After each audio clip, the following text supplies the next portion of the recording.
Hello friends, मैं advocate विकास आपका हमारे यूट्यूब चैनल कानून की बात में हार्दिक स्वागत है। सन 2014 में जब मोदी सरकार आई उस समय से ही वन नेशन वन इलेक्शन की चर्चा चल रही है और हाल ही में कुछ दिन पूर्व रामनाथ कोविंद की अध्यक्षता वाली कमेटी ने वन नेशन वन इलेक्शन पर अपनी एक रिपोर्ट पेश की है। अब बात करते हैं कि वन नेशन वन इलेक्शन आखिर क्या है।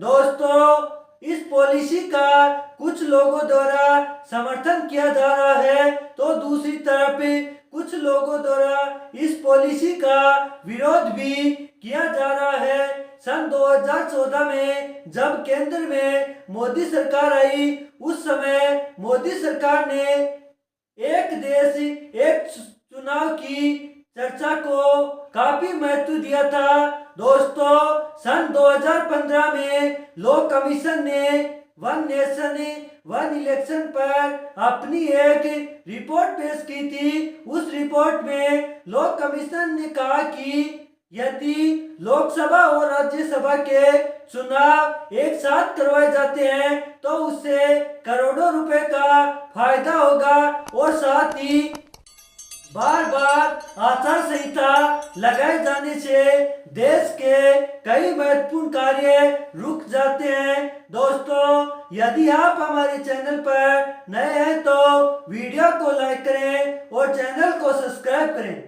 जून 2019 को प्रधानमंत्री श्री नरेंद्र मोदी ने वन नेशन वन इलेक्शन के बारे में सभी पार्टियों से बातचीत की गई और साथ ही भाजपा के वरिष्ठ नेता रविशंकर ने कहा कि हमारे देश में लगभग हर महीने चुनाव होते रहते हैं जिससे करोड़ों रुपए का खर्च आता है और साथ ही बार बार आचार संहिता लगाए जाने से देश के कई महत्वपूर्ण कार्य रुक जाते हैं।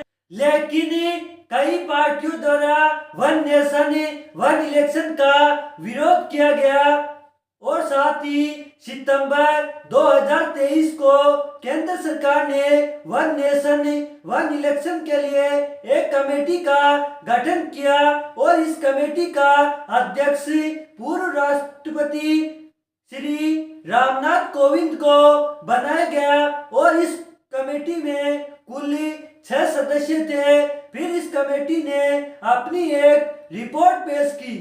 वन नेशन वन इलेक्शन के लिए पूर्व राष्ट्रपति की अध्यक्षता वाली कमेटी ने मार्च 2024 को राष्ट्रपति श्री द्रौपदी मुर्मू को अपनी एक 18,000 पेजों की रिपोर्ट सौंपी है और रिपोर्ट में उन्होंने बताया कि हमारे देश में किस प्रकार से वन नेशन वन इलेक्शन को लागू किया जा सकता है। दोस्तों, इस कमेटी ने जब यह रिपोर्ट तैयार की थी उससे पहले कई देशों के चुनाव प्रक्रिया का अध्ययन किया था। उसके बाद ही उन्होंने अपनी एक रिपोर्ट पेश की थी। जब one nation one election bill pass हो जाएगा तो उसे आने वाले लोकसभा चुनाव 2029 में ही लागू किया जा सकेगा। यदि किसी राज्य में सन 2029 से पहले लोग चुनाव होते हैं तो वे चुनाव सन 2029 तक की लागू रहेंगे। उसके बाद उनका कार्यकाल समाप्त हो जाएगा। यदि किसी राज्य सरकार द्वारा बहुमत सिद्ध नहीं कर पाने के कारण वहां की राज्यसभा भंग हो जाती है तो ऐसी स्थिति में वहां पर दोबारा चुनाव शेष कार्यकाल के लिए ही किया जाएगा।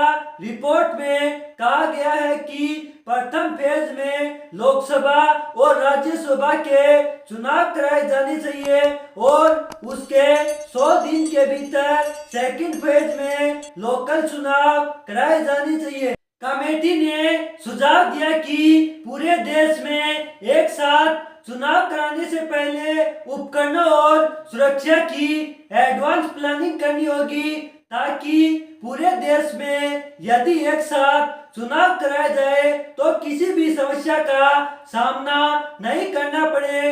दोस्तों, इस बिल को आने वाले सेशन में पार्लियामेंट में पेश किया जाएगा, फिर उसके बाद राज्यसभा में पेश किया जाएगा।